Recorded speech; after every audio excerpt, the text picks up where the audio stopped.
김하성의 뒤를 이어 이정우의 기세가 매섭습니다. 시즌 초반부터 확실한 존재감을 드러내면서 샌프란시스코 오라클 파크를 들썩이게 만들었는데요. 이정우가 1회 선두타자 홈런과 8회 쐐기 2루타를 터뜨리며 11경기 연속 안타 신기록을 세웠습니다. 이정우는 21일 미국 캘리포니아주 샌프란시스코의 오라클 파크에서 열린 메이저리그 애리조나 다이아몬드백스와 홈경기에 1번 타자 중견수로 선발 출전해 홈런 하나를 포함 5타수 2안타 2타점 2득점을 올리며 전날 서력전을 펼쳤는데요. 지난 8일 샌디에이고 파드리스전부터 시작된 연속 경기 안타 행진은 11경기째 방망이에 불이 붙었습니다. 오늘 샌프란시스코는 16안타를 몰아치며 애리조나 마운드를 폭격했는데 특히 지난해 내셔널리그 4위 영상 3위에 올 MLB팀에 선정됐던 선발 잭 갤런을 5이닝 9피안타 5실점으로 강판시켰고 11경기 연속 안타를 만들어내며 한국인 빅리거 데뷔 시즌 최다 연속 경기 안타 신기록을 세웠습니다. 오늘 경기도 역시 바람의 손자 이정우의 리드오프 능력이 대단했습니다. 이정우는 1회 말 첫 타석에서 갤런을 상대로 우측 탐장을 넘기는 솔로포를 쐈는데요.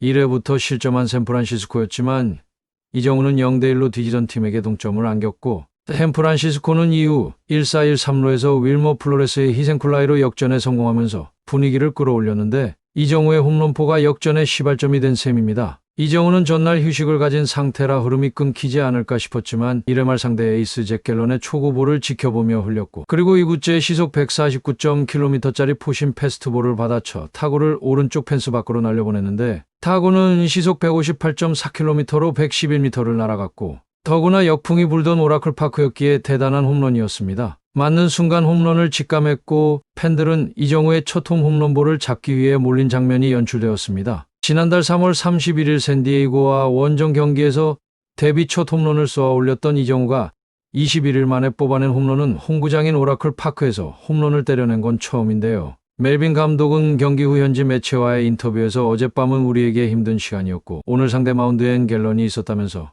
그러나 이정우의 홈런은 우리 팀에 불을 붙였고 대승을 일궈냈다고 기뻐했습니다. 샌프란시스코는 전날 애리조나에게 1대17로 패하면서 말도 안 되는 경기력으로 무너졌고 오늘 경기에서도 1회 초부터 실점하며 끌려갈 수 있었는데 이정우의 홈런포로 분위기를 끌어올릴 수 있었습니다. 한편 이정우는 이날 8회 말에도 1타점 2루타 후 득점에 성공하며 쐐기점에 힘을 보탰습니다. 이정우는 데뷔 이후 처음으로 한 경기 2개의 장타를 기록했으며 11경기 연속 안타 행진으로 방망이에 불붙은 이정우의 시즌 타율은 2할 8푼9리까지 올랐습니다. 멜빈 감독은 경기 후 MLB.com과 지역신문 머큐리 뉴스 등 현지 매체와 인터뷰에서 이정우의 홈런으로 오늘 엄청난 승리가 시작됐다고 호평을 시작으로 샌프란시스코는 장타 단타 16안타를 몰아치며 전날 1대17 대패를 서력했다. 마침 이정우가 휴식 차원에서 결장한 날 참패를 안았다. 우리가 찾던 리드오프였고 우려와 달리 우린 이정우를 신뢰한다는 인터뷰를 남겼습니다. 애리조나 선발 잭 갤런은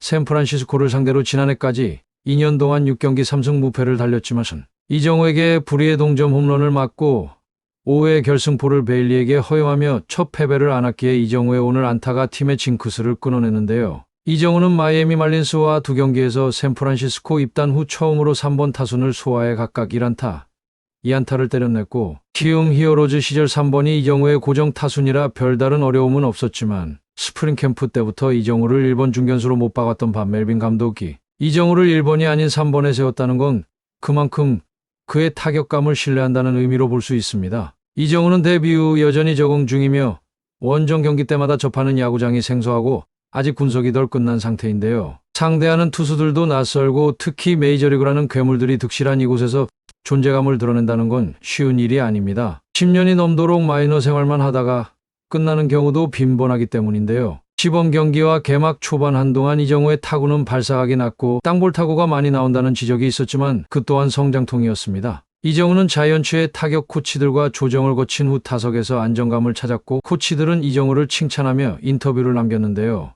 샌프란시스코 자이언츠에는 3명의 타격 코치가 있습니다. 그중 올해 처음으로 메이저리그에서 타격 코치를 맡은 팻 버렐은 1998년 드래프트 전체 1순위로 필라델피아 필리스에 입단 후 2000부터 2008년 필라델피아 필리스에서 활약하며 2008년 필라델피아를 월드시리즈 우승으로 이끈 주인공인데요. 2009년 샌프란시스코로 팀을 옮겨 2010년 다시 월드시리즈 우승의 감격을 누렸던 만큼 대단한 커리어를 갖고 있습니다. 팻 버렐은 MLB 12시즌 1640경기에 나서 타율 2하로 분삼리 292홈런 976타점을 올린 장타자 출신입니다. 펫 버렐 코치는 이정우가 어떤 유형의 타자인지 묻는 질문에 먼저 칭찬부터 꺼내며 단순한 칭찬이 아니라 깊이 있는 설명을 이어갔는데요. 인터뷰에서 이정우는 빼어난 타자다. 시즌 초반에는 이정우는 모든 투수들을 처음 상대하는 상황이라 조금씩 타격 조정을 거친다. 이정우와 코치들에게 적극적으로 소통하며 우리가 보기에 이정우는 현재 다양한 변화를 거치는 중인데 타격 외의 문화적인 차이,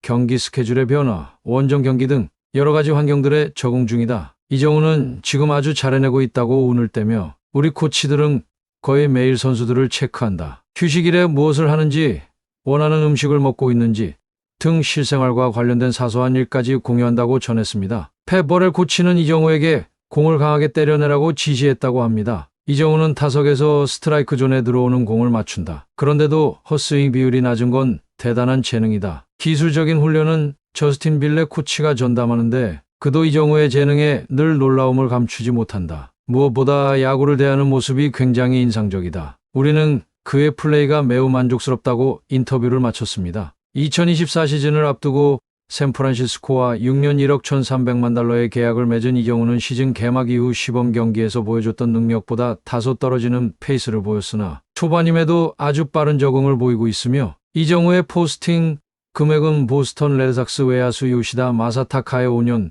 9천만 달러를 제치고 아시아 야수 역대 최대를 기록했습니다. 슈퍼 루키로 불리고 있지만 메이저리그 스카우터들은 이미 떡잎부터 알아본 것인데요. 이정우는 마이너리그 거부권까지 가지고 있어 확실한 대우를 받습니다. 이정우의 계약은 4년 후에 옵트아웃을 할 수 있는 조건이 포함된 계약입니다. 옵트아웃은 선수가 구단과 합의를 통해 계약을 파기하고 프리에이전트 FA 신분을 얻는 것을 말하며 옵트아웃을 실행할 수 있기 때문에 2027 시즌을 마친 뒤에는 FA 자격을 취득할 수 있습니다. 따라서 이정우가 메이저리그 진출 후 꾸준히 좋은 성적을 낸다면 4년 뒤에 다시 더 좋은 계약을 할 수 있게 됩니다. 이러한 계약 조건에는 앞서 메이저리그에 진출한 선배 김하성의 조언이 영향을 준 것으로 보여지는데 김하성은 골드글러브 수상 공식 기자회견에서 마이너리그 거부권보다는 옵트아웃을 계약에 넣는 게 더 낫다라고 말하기도 했습니다. 이정우는 MLB 사이트에도 그의 성적이 소개되었듯이 KBO 리그 7시즌 동안 884경기에 나와 타율 0.340,